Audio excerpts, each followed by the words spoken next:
Hello guys and welcome to my top 5 PS4 fighters list. This is a genre I'm hugely interested in. As you all well know, I'm into couch co-op and two-player games. The fighting genre really does deliver on that have a mate round, sit down, go at it toe to toe, two controller, amazing setup that goes back such a long way with me. The Tekken series is something that I've been a fan of since the PlayStation 1 and 2, and this is a ranked list, so Tekken 7 is the 5th game on the list.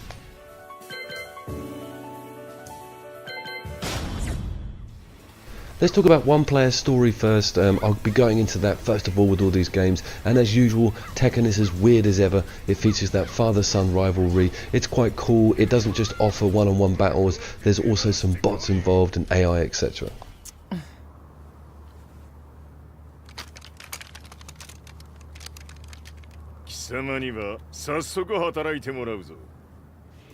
Story-wise, I don't think this game's going to win any Oscars, but what it does do is offer you quite a lot of variety. As I said earlier, it isn't just one-on-one battles. You get some really cool situations, it queues up enemies for you, it's pretty awesome.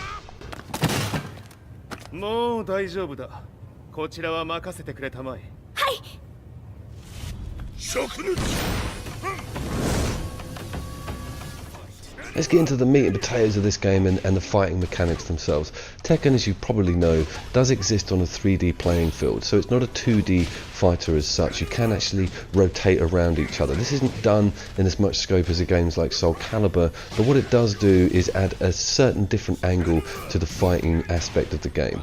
What you also have is high, low and medium attacks, and these have to correspond with the opponent's block as well. And you do have the opportunity to offer a counter block, which is a block that's timed enough to offer a pushback on an enemy that's attacking you. This is a great idea and again offers more of a layer.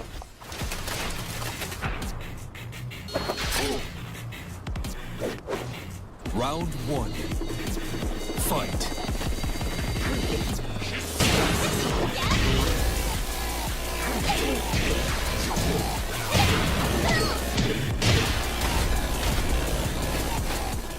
Juggling is also a big aspect of this game. What that is putting an opponent in the air, keeping them in the air with successive quick attacks and doing massive damage. Also, you have a rage meter, which is a 2-button big special that builds up through a fight. This is a huge finisher and looks pretty cool. Let's move to the online, and there is a lot of modes. There's obviously the ranked mode, normal mode. There's points scored here for actually giving you a practice arena to wait in before going into a match. I like that. I had no problems with the queuing.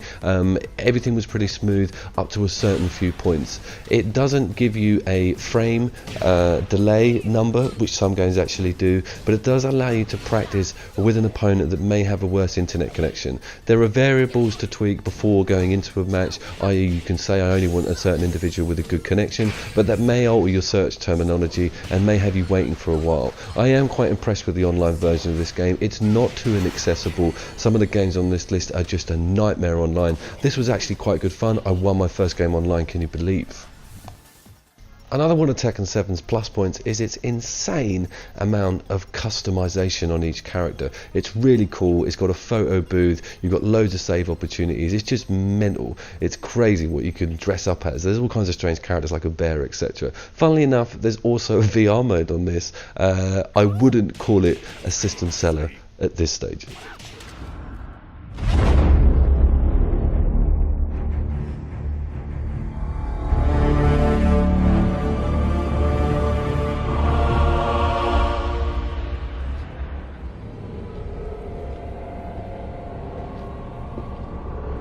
So I've put Injustice 2 as 4th on the list. Injustice 1 was actually a big surprise for me. It was a very good game. The Injustice series comes from some of the guys from the Mortal Kombat team, so it has that signature, fast-paced, very cool, outlandish combat with some awesome cutscenes, etc. I want to just cover the story on Injustice 2 first. It's pretty damn strong actually. I'm not going into any late footage on it. I know some people are going to be quite into that, but it gives you loads of different characters, gives you loads of opportunities to fight some really cool superheroes.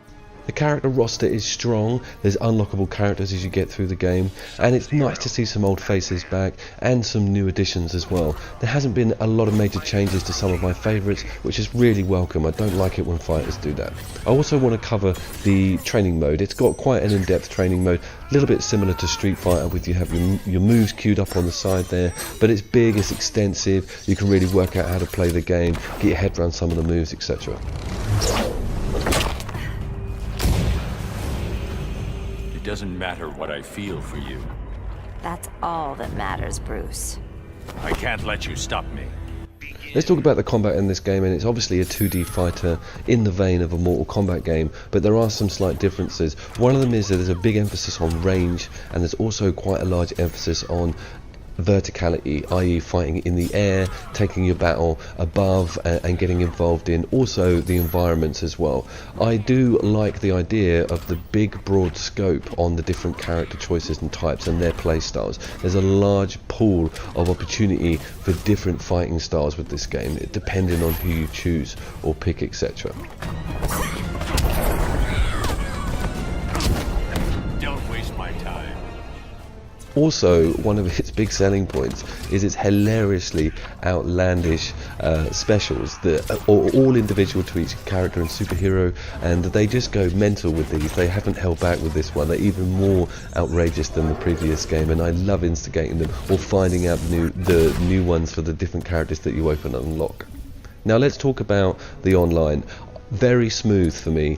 All the modes are there. There's obviously a fight room where you can meet up with people. I had no problems with any frame rates or connection speeds, etc., and I was selected with a properly ranked fighter within my playing field, i.e. I wasn't stuck with someone who was unbelievably good.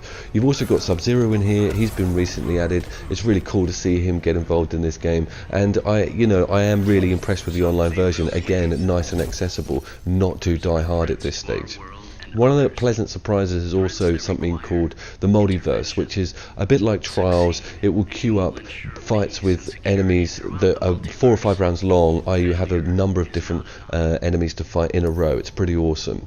Now, one of the things I'm really impressed with, and this is towards the one-player content of the game, is its loot system. It's got a really cool box-style graded loot system, and you can adjust and add different customizable bits of armor and rank up your individual characters, and they will look different. I love that. So it's now time for the gorefest that is Mortal Kombat XL, particularly the XL. This is number 3 in the list, and Mortal Kombat for me started as a gimmick back in the 90s. It was a game that sort of made its name from being really gory and outlandish and controversial, but it's built itself up over time and is now as one of the biggest contenders on the fighting console market. You wound me, Devora. Prepare the legions. We go to Earthrealm. We will wrest back the amulet. For starters, let's look at the character roster. Extremely healthy here. There's a few surprises. We'll go into those in a second. All the old names are back. All really cool customizable skins and 3 different fight modes for each character. The story mode on this game, as per with fighters, is not any Academy Award winner, but what it does do is it gives you a tour de force of all the characters. It forces you to play with just about everybody, and that gives you a really good scope of what they're all capable of, etc. Now let's talk about this fight style, and of course these graphics. These graphics are absolutely beautiful. Look at the background of this stage. The frame rates, they never drop an inch. And one of the things I like about this game is it's got a button for block, so there's no confusion if you did press back or forward or whatever. If you're blocking, you're blocking, and if you're not, you're not. It's a great idea, and it allows you to really explore safe playing and open up a lot of opportunities. The block button is also an instigation for your special and your powered up moves, and again, just like Injustice, we've got those 3 chunks at the bottom of the screen there. They build up. You can instigate the big gore move as a finisher. They're very easily accessed, and you can pick and choose what move you want to have an additional amount of power on, and that's a great idea. It's one of these games where you can have a mate round who doesn't really have that much experience with Mortal Kombat games. They pick this up, trust me, a couple of hours, they'll be beating your ass. got a very dark, cool loot system where you, first person view, you go into this thing called the crypt and you walk around spending your game money unlocking things, and you unlock brutality moves. There's just so much one player content in here. That's a very important aspect. It's a great game to just sit down with on your own and just start unlocking things and exploring things, etc. Now let's go online, let's talk about the various modes. We've got rooms, of course, we've got versus, we've got ranked, we've got these things called the towers, which you climb up, literally fighting people on your way up through the ranks. It's pretty awesome. I had no problems with queuing. We don't have a frame rate figure on this, so to speak, but you do get to look at the ping ratio of the people that you're going to fight. Now, there is something I want to cover on with the online in this. I got absolutely brutalized when I went online with this game. I shit you not.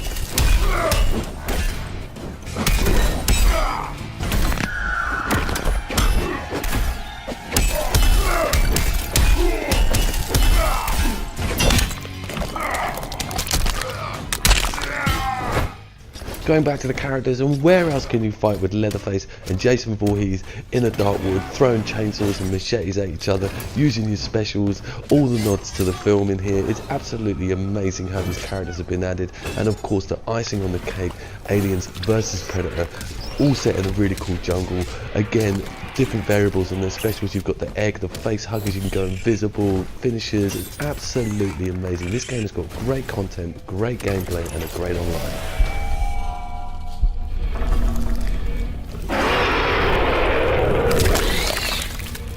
Alien wins.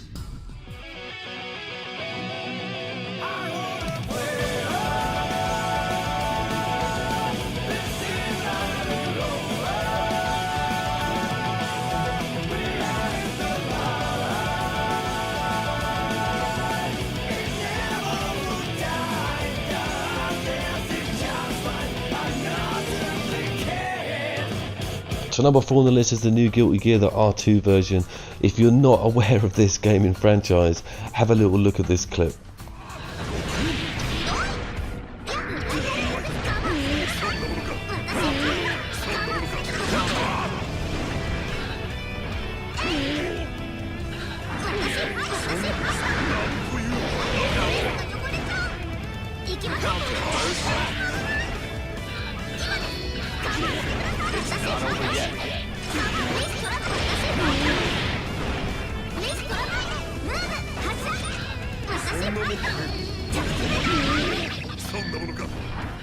Now, I'm no weeaboo by any stretch of the imagination, and I do like Japanese flair fighters. Marvel vs. Capcom is a good game, Blaze Blue is a great game, but this is the best of all of them. It's something that I have just been gobsmacked by. I think on an artistic level, but just on a character scope level, every character has so much to offer that I've only drilled down to about 3 or 4. I'm still perfecting their move sets, especially some of their advanced moves and some of their advanced combos, etc.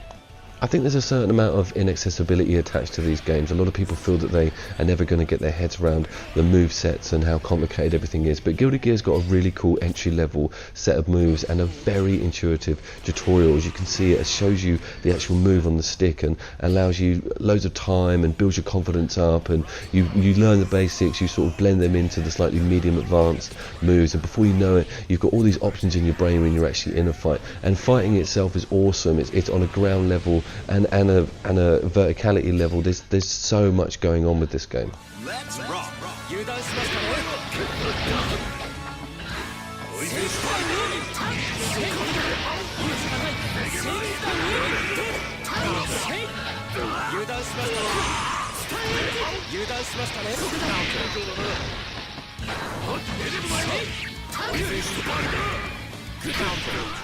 The special mechanics are twofold. You have a meter at the bottom which is called a Roman Council. You click a button and it actually slows down time in the game from your side, which allows you a sort of breather and some room for manoeuvre. You've also got the burst, which is a huge finisher that's available. They're not too difficult to access, but they take a bit of time to execute, so there's a certain risk reward with that setup. Absolutely brilliant combination of specials. Online wise, everything's here. You've got your ranked games, you've got your communal rooms, you've got your private matches, etc. It's a cool placement system where you're not put with players who are ridiculously good. I had a lot of fun with this on my first experience. It's got the frame rate display as well on screen, and it's just a really cool community. It's very accessible. I did not have a bad time with my first online experience with this game. I mean, I finished this guy by putting him on a wedding cake, for God's sake.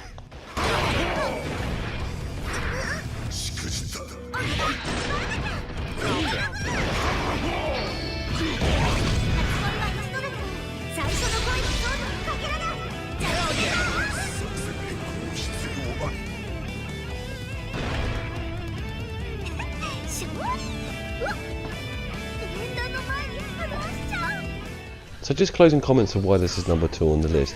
It's got a huge amount of unlockable content for the single player. It's got a very slick, well worked online multiplayer mode. It's actually got a diorama where you can look at all of the characters and purchase them and put them on stands and look around them and give them new skins and outfits, etc. It's actually also got a full-blown anime film within it that you don't have to fight people halfway through. You can just sit down and watch it and get all the lore on the characters and the background and stuff. Guilty Gear is a phenomenal fighting game. Yes, you probably guessed it, it is going to be Street Fighter V for the winner of this list, and there's a few reasons for that. I'll go into them in a second, but I want to be clear that this game is not without its faults, and you will all be aware of the disastrous launch of this game and all that crap that kicked off with the lack of content, the lack of story. There was barely a survival mode in there. What they did was they actually put some of the best characters behind paywalls. They didn't add stuff until later on. The game has had to sort of update and update and update and gradually get itself back on its feet, but it's Street Fighter.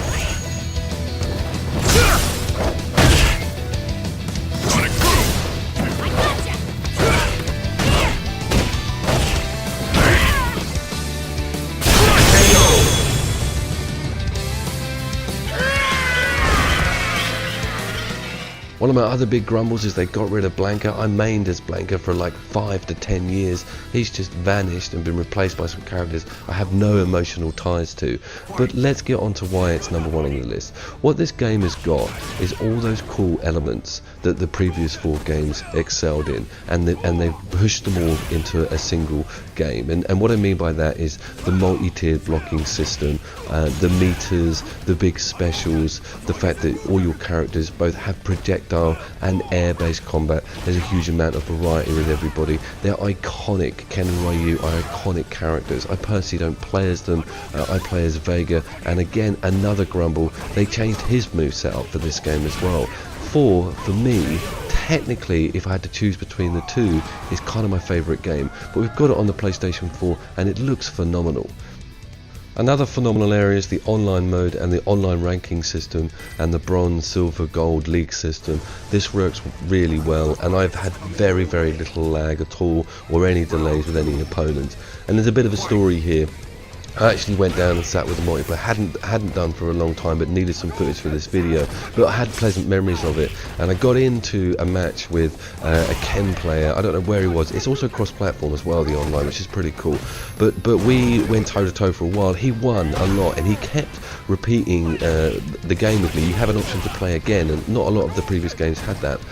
Guilty Gear does, and this does as well. And I kept playing, and I gradually got to work his game out, got my head round how it worked, and beat him. It went on for about 15 minutes. It ranked me up in a league, but I was shaking like a leaf, absolutely exhausted afterward. It was amazing. I'm going to leave you with the footage of that final round, and guys, thanks again.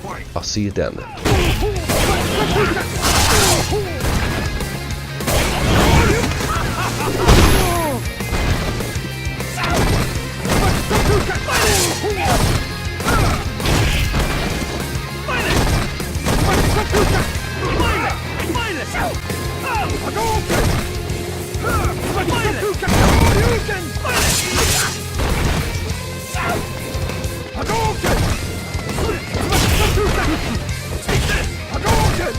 Fight!